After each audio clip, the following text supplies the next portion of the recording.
মাসুদ ভাই, আমি একটু আপনার কমেন্ট্রিটা শুনি। কোনটা? মাসুদ করিম is legendary personality, living legend. Right, যে Mohammad Has been serving Bangladesh to Right. Canada, right? যে আমি যখন ধারাভাষ্য করতাম তখন খেলতেন মোহাম্মদ রফিকরা। তা আমার মনে পড়ে যে জিম্বাবুয়ে এবং বাংলাদেশের টেস্ট ক্রিকেট চলছে, তখন আমি খোদা বক্স কথা বলছিলাম যে মোহাম্মদ রফিক আসছেন পরের বলটি করার জন্য, বামহাতি অফ ব্রেক বোলার, যাকে আমরা বলে থাকি বাংলাদেশ দলের মায়াবী ঘাতক। তিনি বল করছেন অফ স্টাম্পের বাইরে, বাঁক নিয়ে ঢোকার মুখে ব্যাট চালালেন। বলটি করার আগে দেখলাম স্টাম্পগুলি সাজানো ছিল, বলটি হওয়ার সাথে সাথে স্টাম্পগুলি এলোমেলো হয়ে গেল, যার পরিভাষা হচ্ছে পরিষ্কার বোল্ড আউট হয়ে মাথা নিচু করে মরিস উদম্বে তিনি চলেছেন প্যাভিলিয়নের পথে।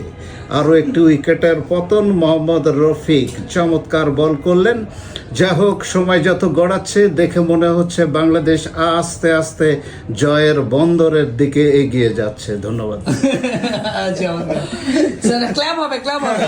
চমৎকার।